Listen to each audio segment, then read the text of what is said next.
Paz e bem, meus irmãos e minhas irmãs. Estamos na quarta-feira, dia 3 de agosto. Hoje a igreja celebra a festa de São Gregório Magno, Papa e Doutor da Igreja.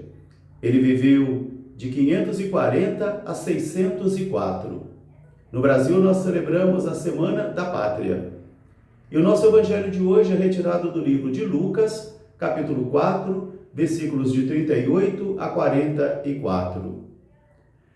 Naquele tempo, depois que Jesus saiu da sinagoga, ele foi para a casa da sogra de Simão Pedro, porque ela se encontrava enferma com uma febre muito alta. E eles então suplicaram a Jesus que curasse a sogra de Pedro. Jesus se colocou diante dela e ordenou com autoridade à febre que desaparecesse. A febre imediatamente desapareceu, a mulher se ergueu e começou a servi-los. No final da tarde, levaram muitas pessoas até Jesus, para que ele pudesse curá-las, impondo-lhe as mãos sobre elas. E muitas daquelas que estavam enfermas ficaram curadas, e outras que estavam possessas de espírito de demônios impuros também ficavam livres, e os demônios gritavam: Eu sei quem tu és o Cristo, o Filho de Deus. Mas Jesus nos ordenava que deixasse as pessoas. Depois, bem de madrugada, Jesus foi para um lugar solitário, para estar em oração. E as pessoas foram atrás dele, foram buscá-lo, e quiseram detê-lo ali. Mas Jesus disse: É necessário que eu vá também a outros povos, para anunciar a boa nova do reino, porque foi para isso que eu vim. Palavra da salvação. Meus irmãos, minhas irmãs, novamente nós estamos aqui diante do mistério da Palavra de Deus. E hoje nós vamos começar na primeira leitura a refletir sobre a carta de São Paulo aos Colossenses. E o ponto central dessa carta aos Colossenses é justamente a fé em Jesus de Nazaré. Porque com o passar do tempo, esse fruto que o Evangelho vai produzindo em mim e em você pode perder a sua força, de tal modo que eu e você vamos nos desviando do caminho do Senhor, assim de modo, às vezes, não perceptível. Às vezes, assim, de modo bobos, mas nós vamos nos distanciando. Porque nós não vamos considerando as coisas sensíveis, as coisas simples, para poder manter a nossa fé. Principalmente os meios de crescimento espiritual, que são a oração pessoal, a leitura diária da Palavra de Deus, a vida sacramental, isso é participar de uma comunidade cristã, se congregar e junto com outros irmãos e irmãs também procurar aprofundar a nossa fé.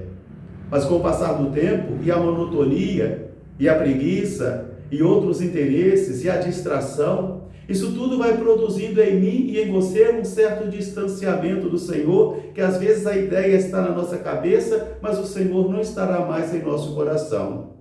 Por isso o apóstolo vai recordar à comunidade cristã que essa força de evangelho que ela acolheu um dia está produzindo fruto no mundo inteiro e também em cada pessoa quando acolhe o evangelho. Porque o evangelho é uma força viva onde eu e você precisamos progredir e devemos incentivar uma vida, criar uma vida, disciplinar uma vida de homens e mulheres que se consagram a buscar o Senhor. A buscar o Senhor constantemente, principalmente no serviço à igreja. Numa vida totalmente consagrada em buscar o Senhor e servindo a igreja. Assim nós vamos progredindo. Assim nós estaremos talvez um pouco mais seguros para trilhar os caminhos, principalmente nos momentos de tempestades da vida. Jesus saiu agora da sinagoga. Ele havia expulsado aquele demônio. Agora ele está indo na casa de Simão, porque a sogra de Simão está febril. Jesus é o Senhor poderoso que também tem o poder para destruir o mal, para destruir o demônio. Agora Jesus também é o Senhor sobre as enfermidades. E escuta bem, que o ponto central aqui é a fé no nome de Jesus de Nazaré. Porque às vezes eu e você podemos relativizar a fé em Jesus com outras coisas, outras tendências religiosas, outras coisas, pensamentos religiosos, e assim nós vamos nivelando Jesus a outras divindades, a outras realidades religiosas. E isso vai enfraquecendo em mim e em você o senhorio de Jesus de Nazaré, ponto central da carta aos Colossenses.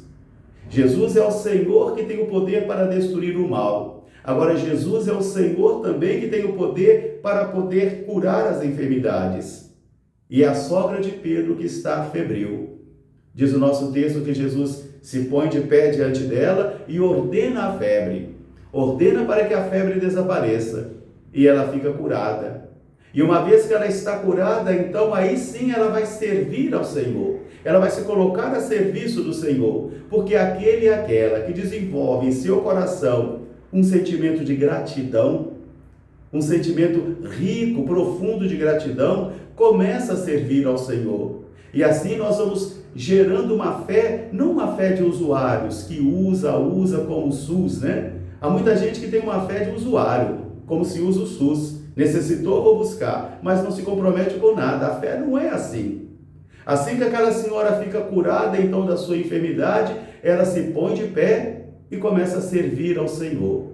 Ela vai servi-lo com um sentimento de gratidão. Como é importante o sentimento de gratidão. Como devemos aprender a desenvolver em nossa vida a arte da gratidão, o sentimento da gratidão, para que isso possa enobrecer a nossa alma e também acalentar os nossos corações. E as pessoas, sabendo que Jesus estava ali, começaram então a levar diversos enfermos, pessoas possuídas pelo mal, porque ali está aquele que tem o poder para destruir o mal e também resgatar a saúde. Seu nome é Jesus. E Jesus impunha as mãos sobre as pessoas, Jesus expulsava os demônios, mesmo que os demônios proclamassem com a boca: eu sei quem tu és o Santo de Deus, tu és o Filho de Deus. Jesus ordena: cala-te e saia dessa pessoa e vá embora.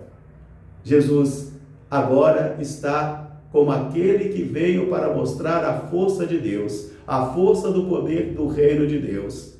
Mas Jesus não para aí. Bem de madrugada, ainda de noite, ele levantou, saiu da casa e foi para um lugar deserto. Porque Jesus, ele mescla as atividades pastorais com o momento de oração. Isso aqui está um erro para mim e um erro para você, o ativismo pastoral. Porque às vezes esse ativismo pastoral tem o poder de secar em mim a fé, secar em mim a gratidão e também secar em você. Porque vivemos tão atarefados e tão ocupados que nos esquecemos de rezar. Às vezes as pessoas pensam que é tempo perdido rezar. Quantos pastoralistas pensam que parar para rezar é tempo perdido, que tem que agir? Isso é uma heresia forte, onde nós não contamos mais com a misericórdia de Deus e com o poder de Deus, mas contamos tão somente com o nosso esforço pessoal. Mas Jesus vai para um lugar solitário. Jesus quer se colocar na presença do Pai. Jesus quer entregar nas mãos do Pai toda a sua atividade pastoral e quer suplicar ao Pai que confirme as ações. Mas o povo não fica parado.